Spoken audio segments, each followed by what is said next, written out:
کہتے نہیں خالد ابن ولید نے وہ زہر پی لیا تھا بسم اللہ پڑھ کے، بالکل جھوٹ ہے، زہر پینا تو حرام ہے۔ کہتے ہیں کرامت وہی ہوتی ہے جو عقل میں نہ ہے۔ او بھائی کرامت خلاف عقل ضرور ہوتی ہے لیکن شریعت کے خلاف نہیں ہوتی، شریعت میں زہر پینا حرام ہے۔ ورنہ جسے شوق ہے نا، کوئی زندہ یا مردہ بابا لے آؤ، بسم اللہ پڑھ کے یا شیخ عبد القادر جیلانی شیئن للہ کہہ کے، غوث پاک کو بھی بلکہ لے آؤ، ساکٹ میں 2 انگلیاں ڈالے اور ننگی زمین کے اوپر کھڑا ہو، انشاءاللہ آخرت میں لینڈ کرے گا۔ زہر دور چھڑ دو۔ بخاری مسلم میں حدیث ہے، امام بخاری نے اس کے اوپر باب بند ہے کہ زہر پینا حرام ہے، کہ نبی اسلام نے فرمایا دنیا میں جس نے زہر پیا اور وہ خودکشی کی موت مر گیا تو جہنم میں آگ کا عذاب بھی ہوگا اور مسلسل اسے زہر پلایا جائے گا اور اس کی انتڑیاں کٹیں گی اسی تکلیف سے۔ اگر کسی نے پیٹ میں چھرا مار کے خودکشی کی، اس کے ہاتھ میں چھرا پکڑا دیا جائے گا، وہ بار بار اپنے آپ کو قتل کرے گا، پھر اللہ اسے زندہ کرے گا، یہ اس پہ عذاب ہوگا۔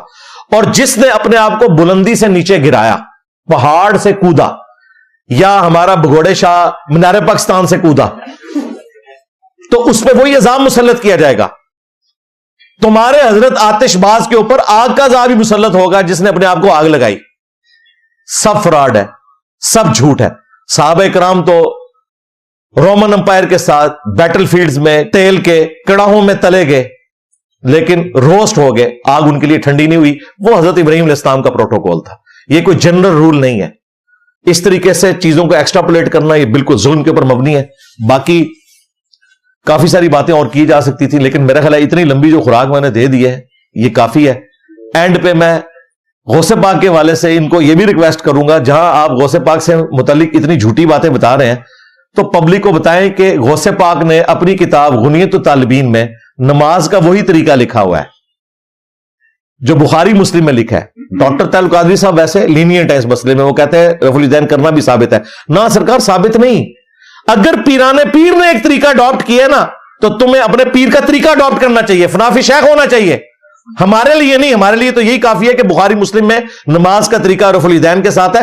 غوث پاک نے تو خود وہاں سے سیکھا تھا۔ اور ساتھ یہ بھی بتاؤ کہ غوث پاک کی 11ویں کھانے والے جس طریقے پہ نماز پڑھ رہے ہیں وہ قادیانیوں والا طریقہ ہے جی۔ حنفی بریلوی، حنفی دیوبندی، حنفی قادیانی، قادیانی فقہ میں حنفی ہیں اور بغیر رفع الیدین کے نماز پڑھتے ہیں۔ ہم اور ہمارے سٹوڈنٹس رفع الیدین کے ساتھ نماز پڑھتے ہیں جو بخاری مسلم میں لکھا ہے اور تمہارے غوث پاک نے بھی لکھا، اور ان سے بھی بڑے بزرگ امام غزالی، انہوں نے کیمیائے سعادت میں نماز کا طریقہ یہی لکھا ہوا ہے۔ لو سامو، تو ابھی تو اور بڑی باتیں کرنے والی ہیں۔ غوث پاک نے حنفیوں کو جہنمی فرقہ ڈکلیئر کیا ہے غنیت الطالبین میں۔ بعد میں انہوں نے ترجمہ کرنے میں لکھا نہیں یہ حنفی نا غسانی تھے، یہ حنفی یہ والے نہیں ہیں۔ پھر اینڈ پہ لکھا لگتا ہے یہ کتاب میں بعد میں کسی نے داخل کر دیا۔ یہی نسرن دی راہ ہوندی ہے۔